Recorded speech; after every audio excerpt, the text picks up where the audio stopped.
Hi everyone, my name's Marianne. I'm the owner and the counsellor at Marianne Hanson Counselling Service. I work with individuals and couples. I specialise in the areas of depression, low self-esteem, stress, anxiety and relationships. And I'm doing not a series necessarily, but just looking at a few types of things which people use the words a lot or use the terms, but do we actually know what they mean? So I'm really just saying what is. So what I'm talking about in this video is what is love bombing.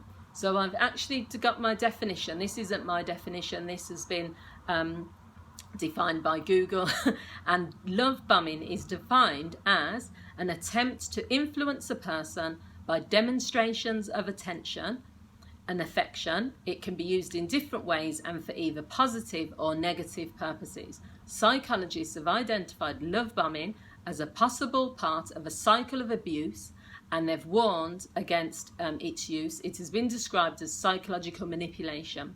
It has been attributed to a cult, so cults use it, love bombing, in a different way, and any interest shown by recruits, if they're interested in joining like a cult or that sort of thing, then they may be love bombed, and it's about getting the other person and then switching. So in essence, love bombing is a way of manipulating a person into believing that there is sincere affection towards them. These are my words. So I don't feel I've experienced love bombing, but then I've felt in some of my relationships I've experienced something called breadcrumbing, which is something I may also talk about. It's similar to love bombing. So love bombing is where you go full on.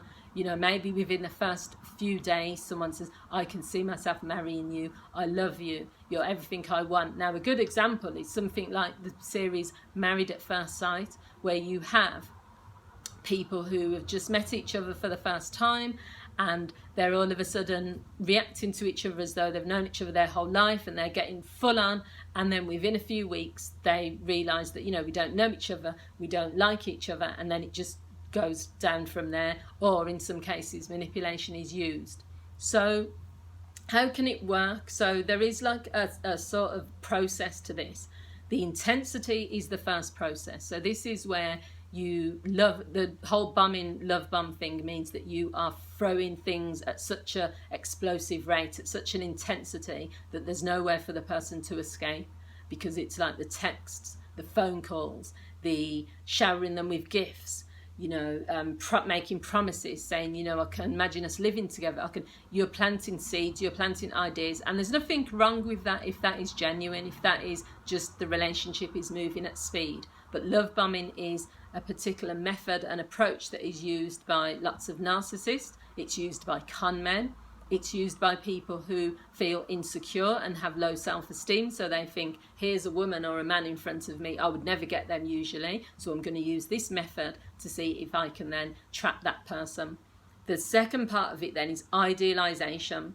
So after the initial excitement, when the victim shows interest, so or goes beyond anything beyond their new partner, I've wrote some notes here, then the person who is love bombing might show anger, they might show disappointment, they may say to the person, I'm not like the other men or women you've dated, and why are you getting so upset about this? Something's wrong with you.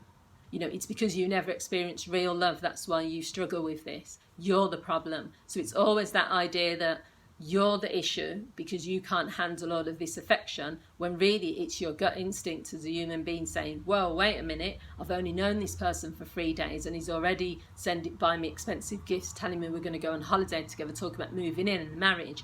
It doesn't feel natural to most people. So then the next bit is the devaluation. So the intensity is piling on all the texts, the gifts, the love. The idealization is trying to present what they're giving as an ideal partnership. And then the devaluation is where they're coming in and they're saying, what's wrong with you? You know, if you was a strong woman, or if you was a woman with a lot of confidence and self-esteem, then you would know that this is normal. So they're trying to say to you, your feelings are not valid. What you're thinking is bizarre, when actually it's the opposite. It's not natural for them to do what they do. And then the fourth part then to it is to discard. So what happens then is that the person uses you for what they need, tries to get as much as they can out of you. So that's why it is used a lot by con men. They'll try to get money out of you. They'll try to get somewhere to live out of you. It also says this is a method used by pimps. It's a method used by gang members to control their victims. You know, see all the things I've done for you. Look at the amount of dresses I bought for you when you didn't have nothing. Look at this, I'll give you these gifts. And then tries to turn it around. And so when you discard the person, the person who's doing the love bombing decides that this victim isn't going to play a game anymore. This victim has woken up to what's happening, and then they've said, you know, no, I'm not giving you any more money, or I don't want to be in a relationship with you anymore, or stop telling me you love me, I don't believe it. And so they discard that person. They just say, fine, you know, I don't need you anyway. And then they rinse and repeat. They go and find another victim. So love bombing is essentially a type of approach that is used to manipulate a person into believing things which are not the truth in order to get something from it.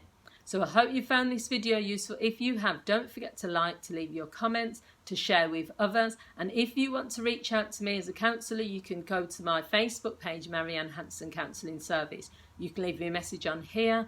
But most of my details are definitely on my Facebook page. That's where you'll find my email address and ways of contacting me. Thanks for watching, and I'll see you all again soon. Take care. Bye.